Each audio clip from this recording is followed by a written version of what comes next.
The first person I want to invite for this panel presentation is Elizabeth Onyedinma Ezenweke. She's a professor at the Department of Religion and Human Relations, and she's also the Deputy Director in the Certificate and Diploma programs at Nnamdi Azikiwe University in Awka, Nigeria. And her presentation will focus on a correlation between conflicts and economic development, a reflection on ethno-religious conflicts and Nigeria's development. You're going to be having 20 minutes to do your presentation. And at the end, you could have a seat, and we invite another presenter. And at the end of the presentations, we're going to have a discussion, Q&A, with the audience. Dr. Elizabeth, please come up. Okay, good day, my fellow conference participants. I'm Elizabeth Onyedinma Ezenweke from Nnamdi Azikiwe University. I'm happy to be here this afternoon and to present a paper on a reflection on ethno-religious conflicts and Nigerian development.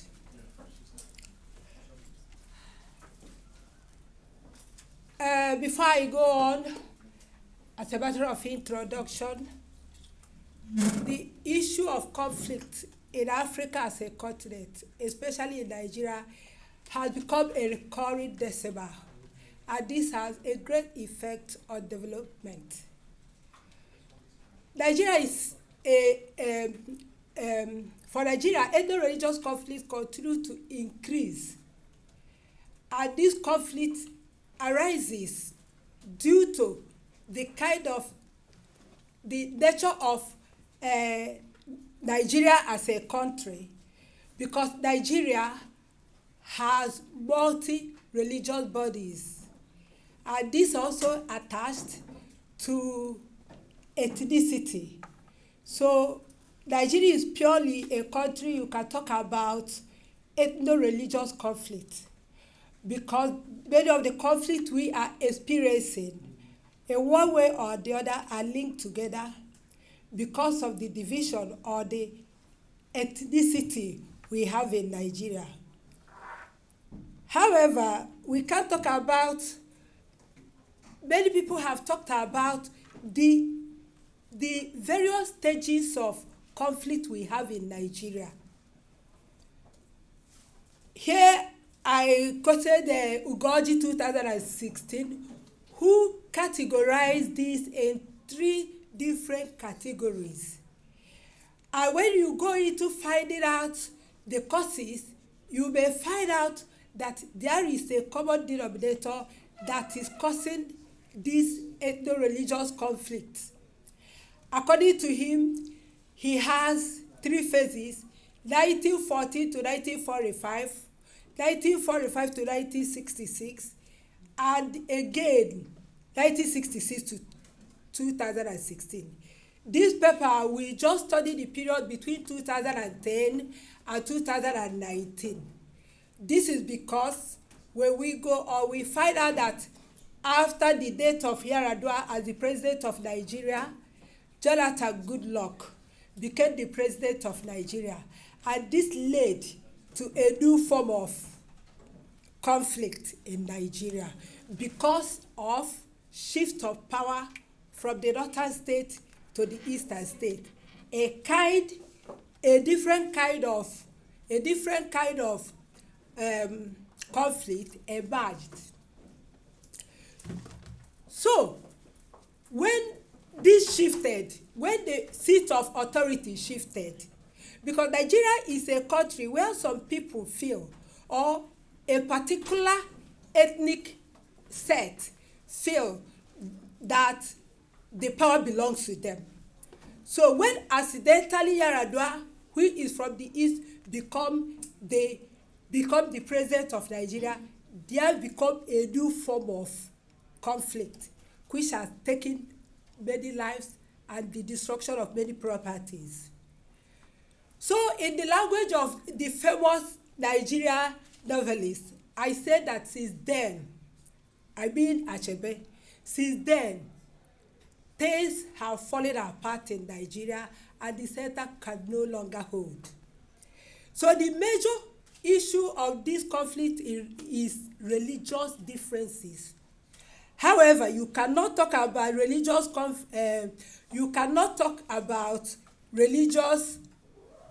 conflict without talking about ethnic.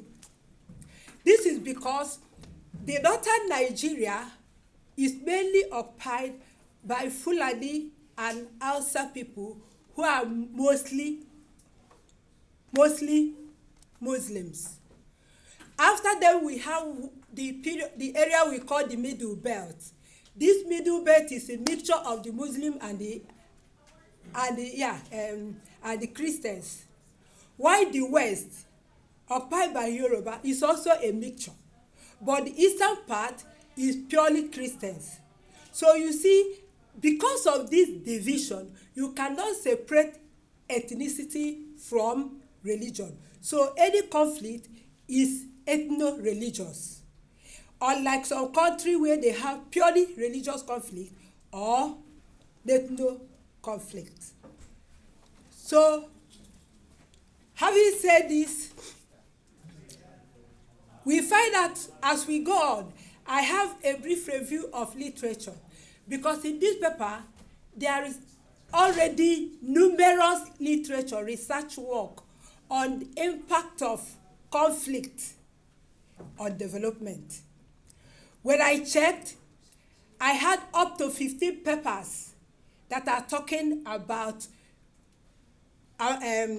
conflict in Nigeria and its effect on development. So what I did now is to review some of the literature. But before that, I have a brief review of the literature where I talk about Nigeria having the three major religions, Christianity, Islam, and African traditional religion. But the first two are more prominent, and they are at the center of this conflict, while the third one is minor. So an attempt or an effort of a particular religion to coerce the other is the major thing that lead to conflict in Nigeria. Because we have abundant literature where people will tell you, for example, the Kaduna riot in February 2000 was because of the implementation of Sharia law over the non-Muslims. And this led to a conflict that took over lives and destruction of property worth millions and billions of naira. So the Muslims in the north and the Christians in the south are the people normally involved in this. So I decided to, having said that we have numerous work on this already, I felt the best thing is to review some specific publications to see what people have written on this. Because of the space and time, out of them I took 7 papers. I reviewed these 7 papers and come out with the major findings of these papers. Like, first of all, I have ethno-religious crisis and socio-economic development in Nigeria, issues, challenges, and the way forward. If you look at this one, you find out that the study found out that the conflict in Nigeria has resulted in a lot of bloodshed, senseless killing, destruction of properties, social and economic dislocation, and more. Again, we talk about ethnic and religious crisis in Nigeria, a specific analysis upon identity from 1999 to 2013. Though the study sought to examine the relationship between religion, ethnicity, and conflict in Nigeria, focusing mainly on issues in the northern part of the country, but they observed that the Nigerian government failure to foster good economic progress has resulted in massive unemployment, which in the letter of this work we tell you how this unemployment is fueling conflict in Nigeria. because you find out there are a lot of young boys, the futures of Nigeria, because they are unemployed, they are easily mobilized during conflict, because that will give them the opportunity to have some money. This is one of the conflicts we have. Then I have also conflict and development. This one also found out that they observed that conflict within the country account for the enormous share of debt and hardship and what we call indirect debt. Because after the conflict, we have also indirect debt, which is as a result of diseases, malnutrition, displacement of people. We call this one indirect debt.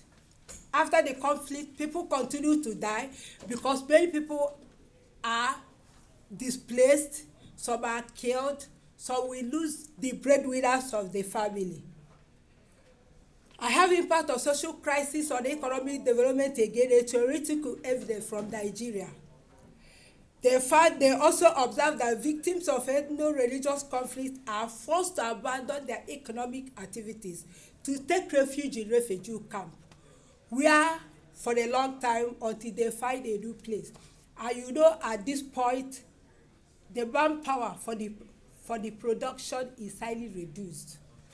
These people will just stay in camps, refugee camps, without any meaningful job. This directly and indirectly affect development.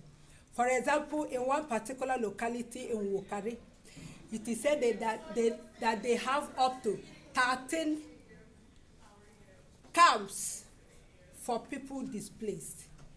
And they, because of poor feeding, exposure to diseases and so on and so forth, majority of them die in the camp because there is no medical facilities. I have again ethno-religious conflict in Nigeria, implication of women. Summary, many women lost their husbands, their children, their widows at a very young age. Because sometimes during this conflict, the men are the people that are targeted.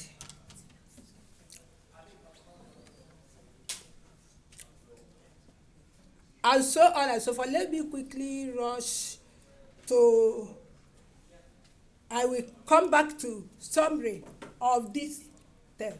I will come back to the summary of this. But the main thrust of this paper is to review the implication of conflict in Nigeria and economic development to determine the correlation, the relationship between them. Therefore, it is not within the scope of this study to cover other aspects of conflict due to time and the space. So the paper, draws hugely from review of published material and the experience of the author as a key informant. The use of key informant is the use of key informant cannot be overemphasized in research. These methods are found appropriate for this study because of the enormous literature that exists in the main subject area. So here I have the summary of major conclusions from the reviewed papers. Loss of thousands of lives through direct killing, indirect death due to disease, hardship and malnutrition, forced displacement of millions of individuals, destruction of properties, social and economic dislocation and attendant poverty, and so on and so forth. So when you look at this, I rushly go into discussion. On a first look, and with common knowledge and logic, the findings of this paper from the review made are a clear indication of a significant negative correlation of the two variables, development and the conflict. Development as dependent on independent variable, which is conflict. In other words, the development of any country, Nigeria for example, is dependent on the extent of conflict facing it. And I'm happy that this morning when we were having lectures, I think the first one we had, the finding of this paper was confirmed, where it said countries with conflict are most likely, countries without conflict are more likely to progress in business. And those that are in conflict are likely to be poor. Because conflict itself, you have to divert the money, the resources you have to develop your country to buy arms and ammunitions. You have to, conflict leads to deaths of manpower. And without manpower, there is economic implication. Because it is these people within the age bracket that are the active labor force that are often killed during this. I will not go talking about this as it is here because of time. I normally like to finish on time, even before the time. But I have to say, as a witness, as a key informant, as a person living in the environment, around me, I have up to 50 people that were doing very, very well in their place of living, that are now looking for media jobs because their factories, their sources of income, their business were burned down. And you know that in many parts of Nigeria, like in the east, where I come from, we have what we call town development. We don't normally wait for government to do everything for us, like building roads, electricity, healthcare centers. I can mention up to 15 people who are key contributors in town union projects that are now begging for food and cannot come to the village again because of shame. Because their sources of income, their hotel, their factory, their business premises, that worth millions of naira, we are burned down. So when we look at all this, we can see that if you go through my work, we mention again that foreign investors, nobody can disprove the role of foreign investors in gaining foreign exchange, which directly aids development. But because of insecurity, foreign investors have all left. Many companies are closed down. Even local investors are no longer interested because you can open a business today, tomorrow it is burned down. So you see refugees coming down to where they feel that is safe. So you see overpopulation, which leads to poor feeding, the scarcity of goods, and so on and so forth. For instance, I know people that are doing well, that are now looking for night guy job, looking for where they can be gate man in order to just find money to eat. You see many children on the street begging for food. These are children that were originally attending very quality education where they are. So when we look at all this, my people used to say that you don't use mirror to look at your bangle. You can only use mirror to look at your earring, but you cannot use mirror to look at your bangle. I hope you get me right. Do you understand what I'm saying?